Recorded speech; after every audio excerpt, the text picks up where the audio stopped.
Amazing Buys, where we discuss shopping, fragrance, and do reviews. And today we are going to do a Sephora walkthrough for some new fragrances and items that they have in stores. If you enjoyed this type of content, make sure you hit the notification bell, like, and subscribe. And let's get started. So first, upon walking in, I saw some new lip glosses. I think this is pronounced Haus Labs by Lady Gaga. So it looked like really cute, warm pink nudes.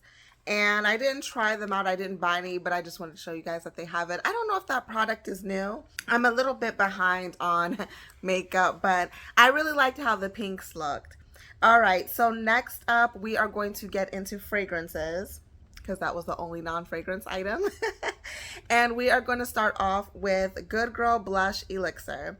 So I didn't get footage of that, but I actually tried that in Dillard's, but they do have it available at Sephora. So let's go over the prices, the notes, and all that good stuff. They have the mini spray that is a 0.30 ounce, and that is going for $40. They also have a 1 ounce going for $140. And then they have a 2.7 ounce, which is their largest size, going for $170. That is pretty pricey, and I'm going to get to why in a bit. But this is in the florals / warm florals category. And let's get into the notes. So the key notes are rose, vanilla, and patchouli. That's all that Sephora listed. And to be honest, I feel like this just smelled like a floral musky scent. It wasn't anything that was super like appealing to me. It was a nice fragrance, but the reason why I kind of stay away from Carolina Herrera's perfumes is because they're all in the same DNA, the same family. They're all sisters. And while I think that the bottles are beautiful, this one is like a reverse ombre. This one actually starts off black and then goes into like that pretty blush pink color, hence the name. I feel like it's so similar with the original. It's so similar with, you know, the other ones in the lines, where I feel like it's not a need, especially for this price. I feel like it's pretty pricey compared to like the scent. Like I said, it's nothing super special or anything, but seeing it on somebody's like fragrance display and their perfume bottles, I feel like this is like on the higher end as far as bottles. It is beautiful, but to me the scent isn't all that. And so going into the next one is just why I was kind of shocked at these prices. The next one is the new Miss Dior. So going straight into the prices, for the smallest bottle, it's $110. That is a 1.2 ounce. For a 1.7 ounce, it's $140. And then for a 2.7 ounce, it's $165. So you have a $5 difference. But to me, like the Dior brand, I would think is more high end than Carolina Herrera. I don't know. You guys can correct me if I'm wrong. But I'm just like, why is that more expensive than this? I don't know. But anyways, let's get into the fragrance notes. So it is mandarin, jasmine, and amber wood. This is in the fresh floral categories.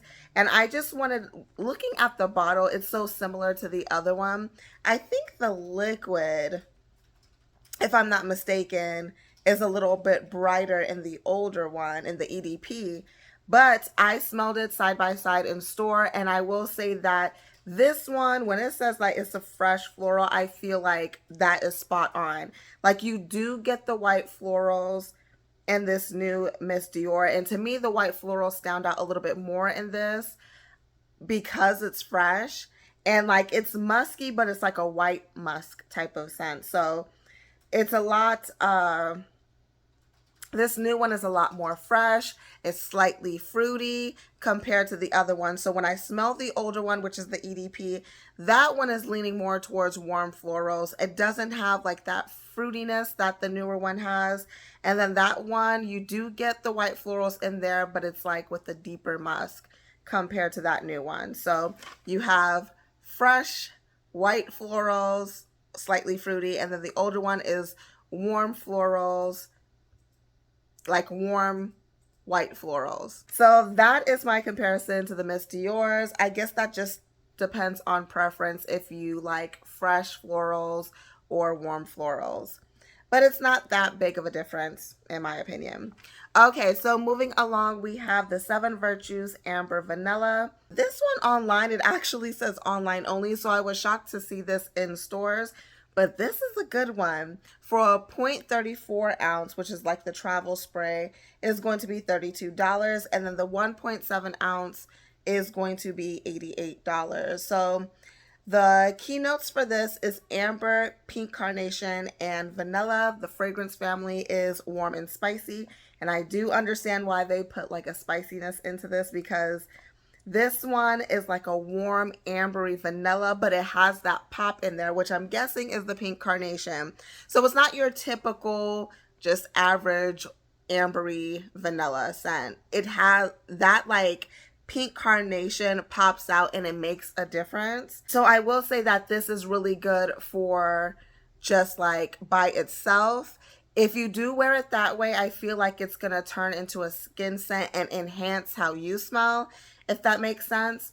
But then if this will also be really, really good for layering. It'll add that extra oomph to your perfume depending on what you're wearing. So as far as the Seven Virtues line, I feel like this one would be in my top 3 in that fragrance, line.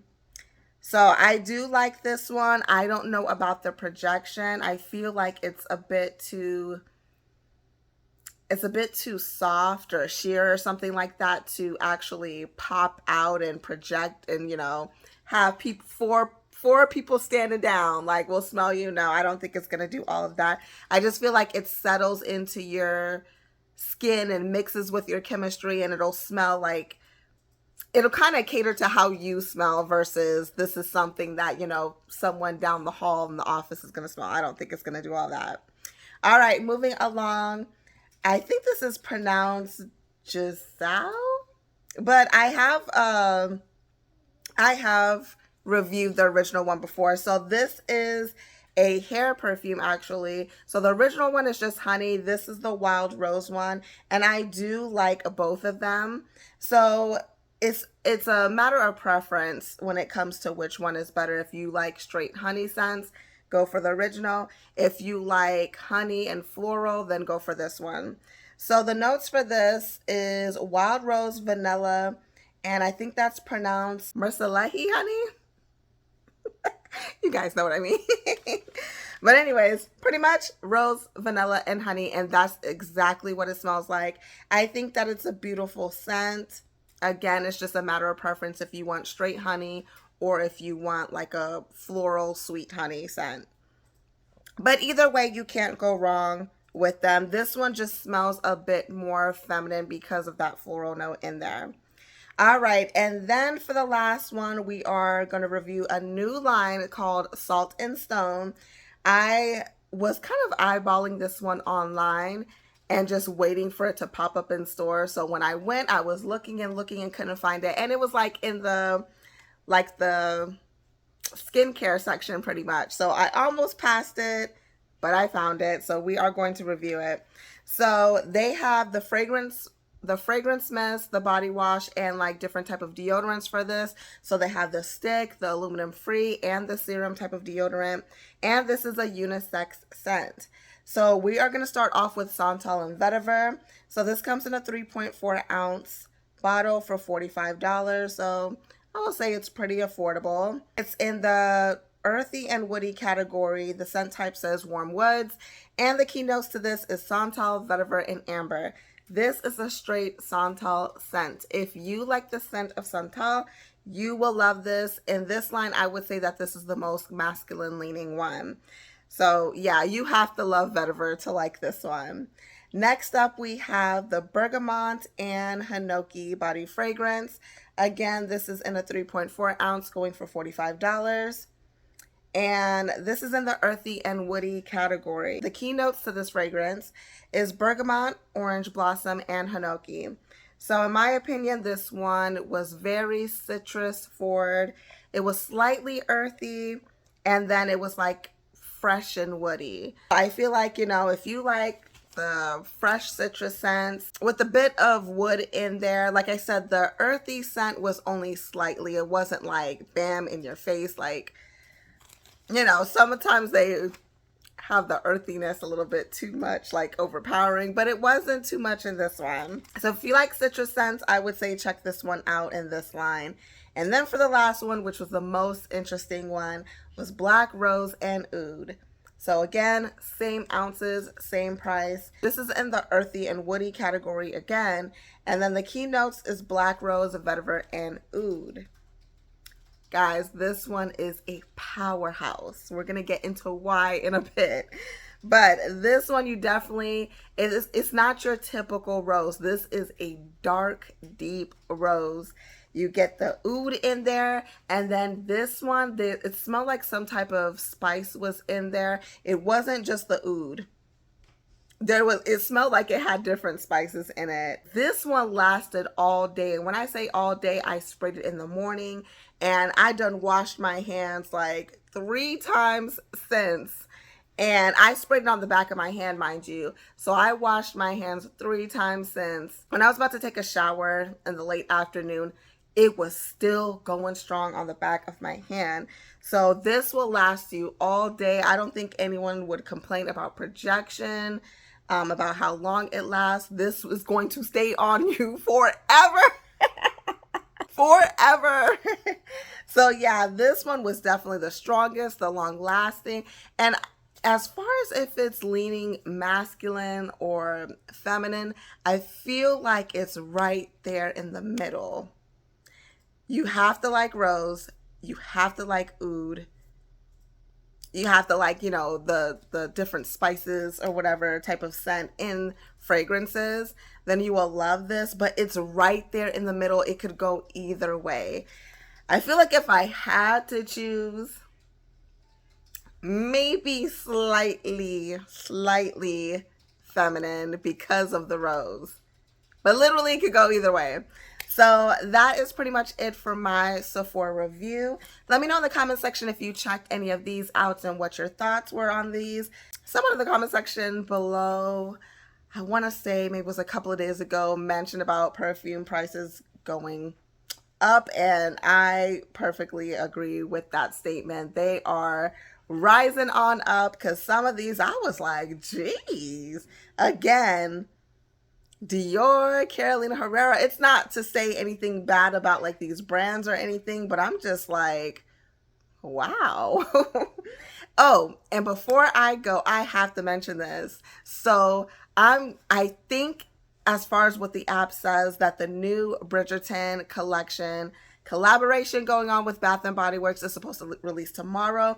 It's showing that on the app. So if you haven't seen it already, check your apps. I cannot wait for that. I have been waiting. I have been saving my coupons, saving my rewards, and I already have a feeling that it is not going to be reward redeemable. They're probably going to be on the higher, like the higher priced stuff in Bath and Body Works. I already seen like a little snippet of the candle, and I think that 3-way candle was like $32.95, I think. So I'm already expecting like the fragrance mist is probably going to be like in the $18 range. So I'm probably not going to be able to redeem a reward for it, but I'm definitely going to use some coupons because I have to like do a review on that and let you guys know. So check your apps in your stores tomorrow. Hopefully, you know, it'll be released in your areas, because I will be checking at least 2 stores minimum to see if they have it tomorrow. So yeah, let me know in the comment section. Are you excited for that? It's a full fragrance line. So I think for tomorrow, they're just bringing out one collection out of the many, like a soft launch. So that one I think is called Diamond of the Season. They have like the body care for it, the candles, probably a wildflower refill. I don't know, but I've been waiting for this.